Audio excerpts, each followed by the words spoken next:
안녕하십니까. 안녕하십니까. 예. 이렇게 바쁘신데 시간 내주셔서 감사합니다. 예.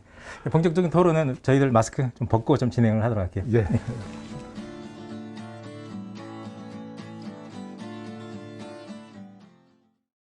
예, 11대 의회 후반기 교육위원장님을 맡고 계신데 벌써 1년이 다 돼가네요. 네. 지난 11개월 어떻게 지내셨는지요?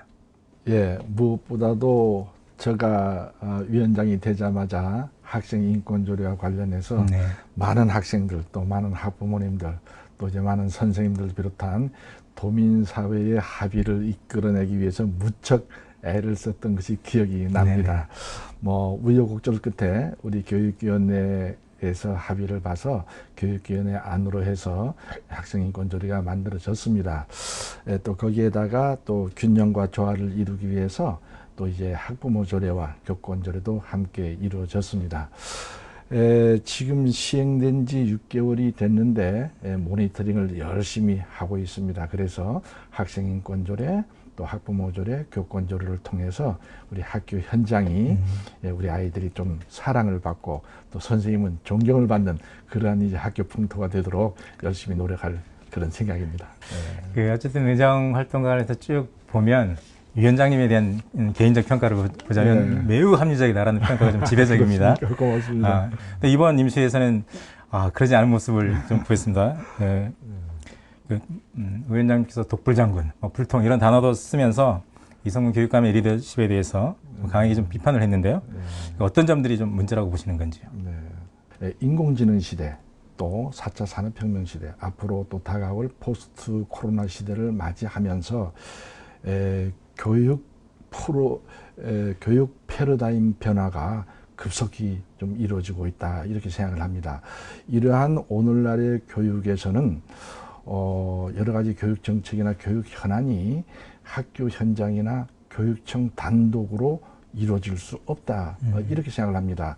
교육 주체들과 또 지역사회와 또 협력 체계를 구축해야 되고, 또 이제 여러 기관들과 협치를 구해야 된다. 그래서 그들이 갖고 있는 다양한 어떤 자원들, 뭐 인적 자원이나 물적 자원이나 이런 이제 사회문화적 자원들을 전부 다 이제 그를 이제 끌어들여서야만이 그래야 이제 교육 정책들이나 교육 이제 현안들이 순조롭게 추진될 수 있다, 이렇게 생각을 합니다. 그런 점에서 볼 적에 교육감의 역할은 광범위한 사회적 소통 리더십이 발휘돼야 된다. 또 그리고 교육에 관련한 전문가들로 인해서 구성된 어떤 이제 교육 거버넌스가 필요하다, 이런 생각을 가지고 있습니다. 그런 점에서 조금 교육감님께서 소홀하지 않으시나 하는 그런 생각을 좀 가질 때도 있습니다. 그래요. 조금만 이렇게 좀 자세히 들여다보면 어쨌든 이러한 이렇게 불통의 리더십의 얘기가 막 나오게 된 계기가 이번 회계 중에서 좀 쟁점 중 하나에 됐던 교육희망지원금의 문제였던 것 같은데요. 위원장님께서는 교육희망지원금 지원 자체가 문제인 건지, 아니면 지급 방식이라든지 지급 대상 이런 것들에 대한 문제를 제기하시는 건지요? 전혀 우리 아이들에게 제2차 교육희망지원금을 지급하는 데는 문제가 없다라고 봅니다. 우리 아이들에게 직접 투입되는 교육 예산, 예를 든다라고 하면 뭐 이제 학교 급식비라든가 아니면 체험학습비라든가 아니면 이제 뭐 동아리 활동비라든가 이러한 교육 예산들이 쓰여지지 못하고 오히려 가정에서 학부모들이 부담을 했다라고 하면은 이러한 불용된 예산들을 모아서 아이들에게 지급하는 것은 뭐 어찌 보면은 당연하다, 뭐 이제 이렇게 생각을 합니다. 특히나 코로나19 시대로 인해서 또 지역 경제가 또 이제 어려운 실정이기 때문에 충분히 이해가 갑니다.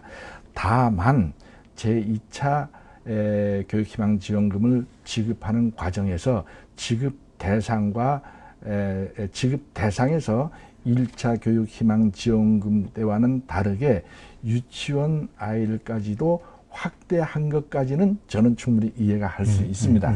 그러하지만은 교육청 소관이 아닌 도청 소관인 유치원에 다니지 않는 어린이집 원아들과 또 가정에서 육아되는 그 아이들에 대한 어떤 이제 그 지급에 대한 고려가 전혀 없었다.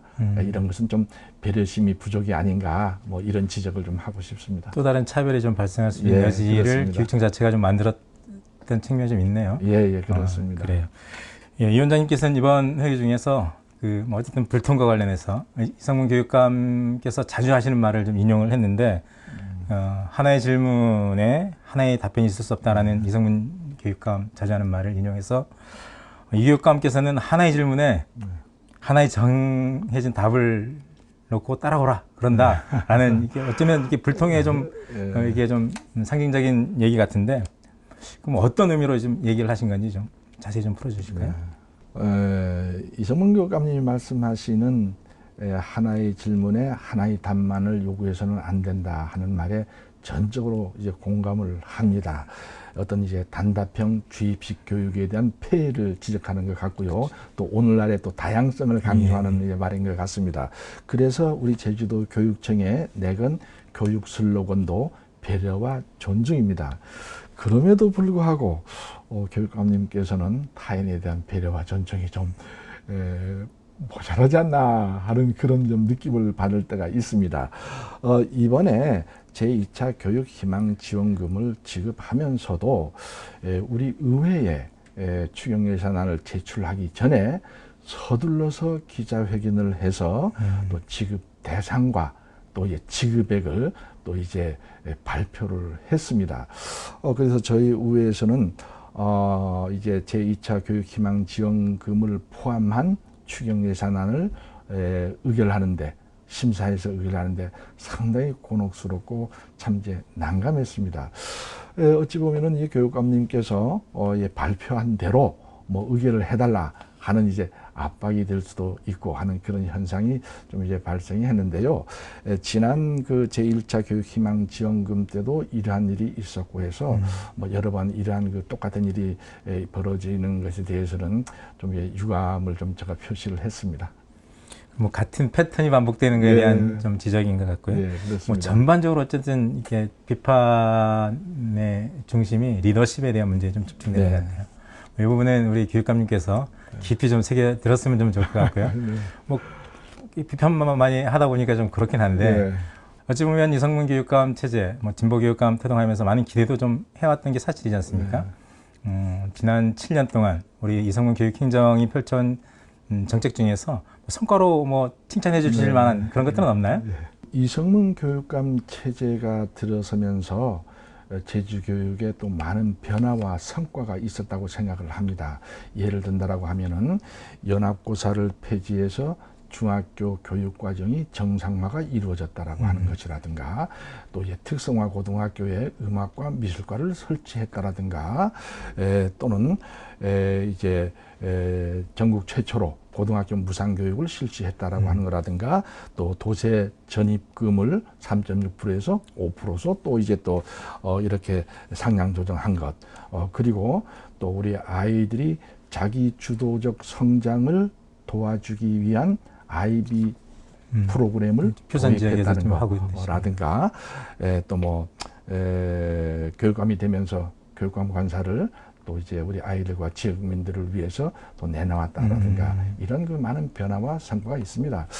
저는 이제 어떤 생각을 갖고 있는가 하니, 교육감님께서 이러한 이제 그 평소에 어떤 교육적인 철학, 신념, 이런 것을 교육 정책을 통해서 잘 구현하고 있다, 이렇게 생각을 하고, 특히 아직도 교육부가 우리 지방 교육을 통제하는 관행 속에서 그러한 관행이 있음에도 불구하고 우리 제주특별법을 기반으로 해서 이제 제주의 특성을 잘 반영한 독창적이고 독자적인 그러한 정책들로 인해서 이러한 변화와 성과가 있었다, 이렇게 생각을 합니다. 그럼에도 불구하고 이러한 변화와 성과를 이루는 과정에서 어떤 소통의 부족으로 인한 공감대 형성 부족으로 인해서 교육 행정이 좀 이제 신뢰도를 깎아먹는 일도 있지 않나, 이런 것을 참 안타깝게 생각을 하고 있습니다. 잘하고 있는데 여전히 소통의 문제로 좀 기결했는데, 기승전 불통 소통 이 문제로 좀 기결되는 것 같습니다. 이 부분은 진짜 이성문 교육감께서 진짜 새겨들어야 될 대목인 것 같고요. 이왕 어렵게 오신 자리니까 내년 지방선거 관련해서도 질문 하나 좀 드릴게요. 좀 난감할 수도 있는데, 도의원 선거구 지역구의 분구와 관련된 얘기인데요. 여러 대안들이 좀 얘기되고 있는데 도의원 전체 정수를 좀 늘리자는 방안도 있고, 만약 그게 안 됐을 경우에 교육위원 정수를 좀 조정해야 되는 거 아니냐라는 좀 의견을 내놓는 분들도 있어요. 그에 대한 우리 위원장님 생각은 어떠신지요? 저는 있을 수도 없고 또 있어서도 안 된다고 생각을 합니다. 만약에 그런 일이 벌어진다라고 하면은 제주교육자치의 근간을 완전히 뒤흔드는 것이다. 제주교육자치를 완전히 무력화시키는 것이다. 제주특별법에 나와 있는 교육자치를 완전히 드러내버리는 것이다. 이렇게 생각을 합니다. 그래서 저는 이제 또 이러한 것이 또 일반 도의원 선거구 획정화, 또 우리 교육위원 정수는 완전히 별개 사안이다. 이렇게 생각을 합니다. 오히려 저는 교육위원 수를 늘려야 된다. 그래서 우리 교육위원회가 순수한 교육위원들만으로 구성돼야 된다라고 하는 것이 또 저희 또 개인적인 또 주장이기도 합니다. 또 하나 좀 얘기를 드리고 싶은 게 교육위원 후보 자격에 대한 문제입니다. 지금은 교육 경력 5년 이상으로 좀 돼 있지 않습니까? 그러다 보니까 지금까지는 어찌 보면 퇴임하신 교장 선생님들의 전유물이 되는 거 아니냐라는 좀 비판이 좀 있거든요. 그래서 무투표 당선 사례도 좀 많이 나오고 좀 그랬었는데, 대학 교수들처럼 그 선거 출마 관련해서 휴직, 복직 이런 것들 좀 제도화한다라고 하면 현직 교사들의 젊은 교사들의 선거 진출의 가능성도 좀 열릴 것 같은데, 이거에 대한 우리 부위원장님의 생각도 좀 궁금합니다. 전적으로 동감합니다. 참신하고 창의적인 교육적 아이디어로 가득 찬 그러한 새롭고 좀 신선하고 젊은 인재들이 우리 교육위원으로 등용될 수 있는 길을 찾았으면 좋겠다. 이런 생각을 가지고 있습니다. 우리 교육위원 제도에 대해서 제도의 문제보다도 선거의 문제가 좀 있다라고 생각을 합니다. 뭐 자꾸들 뭐 이제 우리가 이제 우리 지역사회에서 뭐 얘기가 되는 겁니다만은 뭐 퇴임하신 교장 선생님들만으로 구성이 된다. 라든가 또 이제 지방선거에서 뭐 상대적으로 또 무관심으로 인한 깜깜이 선거라든가 또 무투표 당선이 속출을 한다라든가 이런 문제들은 반드시 개선돼야 된다, 이런 생각을 가지고 있습니다. 예, 좀 마지막 질문일 것 같은데요. 이번 회기 중간에 좀 그 교육청을 향해서 좀 쓴소리를 건넸던 것 중에 하나가 지금까지 일처리를 해오면서 집행부와 의회가 좀 의기투합 해본 적이 없는 것 같다라는 토론 아닌 토론을 좀 하셨습니다. 관련해서는 우리 제주교육의 발전을 고민하는 동반자이기도 하고, 때로는 집행부를 견제 감시하는 이 견제자의 입장에서 우리 마지막으로 우리 교육당국에 당부하고 싶은 얘기 있으면 좀 해주시죠. 네, 알겠습니다. 저는 이제 교육당국에다가 아니고 우리 교육당국과 또 우리 의회와의 관계 설정에 대한 당부를 좀 하고 싶습니다. 이런 말들을 많이 합니다. 의회와 우리 집행부는 제주교육이라고 하는 수레를 함께 끌고 가는 두 바퀴다. 이런 말을 해요. 아주 좋은 비유라고 생각을 합니다. 그러면서도 가끔은 제가 의회와 집행부의 관계가 갑과 을의 관계인가? 또는 이거 적대적 관계인가?